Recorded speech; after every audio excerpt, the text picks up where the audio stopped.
জামাইয়ের পরিচয় দিলে ভেস্টিস না কি তা আছে না ইংরেজি কয়, মানে আরেকজন মিলাই তার তো না, এটা সমস্যা হয়। আমি একজন শিল্পীর নাম যদি বলে আপনারা সবাই চিনবেন, কিন্তু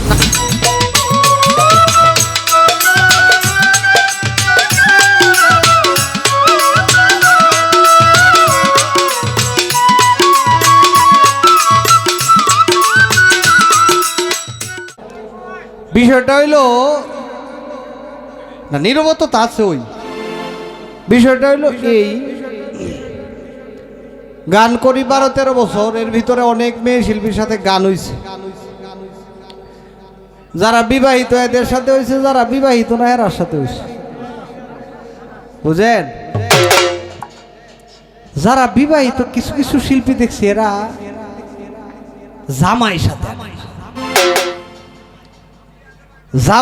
সাথে আনে না, জামাইয়ের পরিচয় দিলে ভেস্টিস না কি তা আছে না ইংরেজি কয়, মানে আরেকজন মিলাই তার তো না, এটা সমস্যা হয়।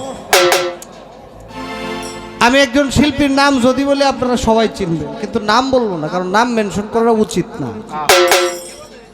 তার জামাই হইলো প্রবাসী, সে দেশে আসছে, আমার সাথে গানটা হইলো সিস্টুর। আমি জিগাইলাম, এটা যে বাল্যকারের দিকে একটা সিস্টুর আছে, আমি জিগাইলাম উনি কি, উনি আমার এলাকার বড় ভাই। আচ্ছা আলহামদুলিল্লাহ, বড় ভাই সত্য তাই ওই। পরে একটু পরে মানে মারিফতি জিগাইছি আর কি, আগে তো শরীয়ত জিগাইছি আফার কাছে, কান্না বাজার না। পরে জিগাইছি আর আপনি এলার সাথে আইসেন, আমরা তো আর দেখছি না কি লাগে, কইলে আমার ওয়াফ লাগে, ওর জন্যেও। আমি কইছি এটা কি কয়, আপনি বলতেছেন আপনার ওয়াইফ, অথচ উনি বলে আপনি ওনার বড় ভাই, তাহলে বিষয়টা বুঝতেছি না। কোন আইডিয়া একটু মঞ্চে এরকমটা হয়। এই কথাটা কেন বলা, এই কথাটা বলছি এই জন্য, আমার বইনে আজকে যেভাবে ওনার স্বামীকে নিয়ে কথা বলছে, এই কথাগুলো আমার ভাল লাগছে। ঠিক আছে না? একজন নারীর মা বাবার পরেই হচ্ছে তার স্বামী। তো এই বিষয়টা আমার খুব ভালো লেগেছে, উনি খুব চমৎকার করে কথা বলছে, এই জন্য ওনাকে ধন্যবাদ। তবে আর একটা কথা আমার একটু কষ্ট লাগছে, এই কথাটাও একটু কই। এই কথাটা হইল, যাদের মাধ্যমে এলাম আমার জনম দুঃখিনী মা বাবা। কে রে ভাই, কি কারণে আপনার মা বাবা জনম দুঃখিনী? আমি এই কারণটাই পাই না। এটা আপনার দোষ না, এটা অনেকেই কয় আমার দুঃখিনী মা, আমার দুঃখিনী মা, জনম দুঃখিনী মা বাবা। এই বলাটা কি উচিত? মা বাবা কি কখনো দুঃখিনী হয় সন্তানের কাছে? কেন হবে দুঃখিনী? যে পরিবারে 3 বার খাওয়ার ক্ষমতা নাই, একবার খাবার মিলায়, এটাই অনেক পরিশ্রম হয়।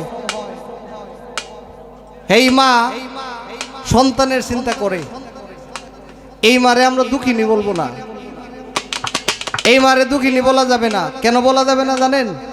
দুঃখিনী যদি বলি তাহলে এই বিষয়টা খারাপ হয়। আপনি আপনার হাজব্যান্ডকে যেভাবে উপরে উঠাইছেন, মা বাবাও তেমন উপরে, কখনোই জনম দুঃখী না।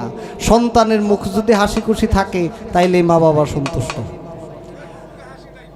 তো এই কিছু কিছু বিষয় আছে যে বিষয়গুলা ইংরেজরাও কিছু কিছু আইনে রাখতে গেছে, আর কিছু কিছু বেশি বুঝে এরকম মানুষও আছে পৃথিবীর মধ্যে। সন্তানের মুখ থেকে এই কথাগুলা বলা উচিত তা আমি বলবো যে আপনি এইভাবে আর কখনো বলবেন না, এই কথাগুলা এইভাবে আর কখনো বলবেন না। মা বাবাকে সবসময় মাথার তাজ হিসেবে দেখবেন, দুঃখিনী কখনো বলবেন না। এই পর্যন্ত রাখলাম কথাটা। এখন আবেদ আলী সাহেবের গানের অর্ডার আছে।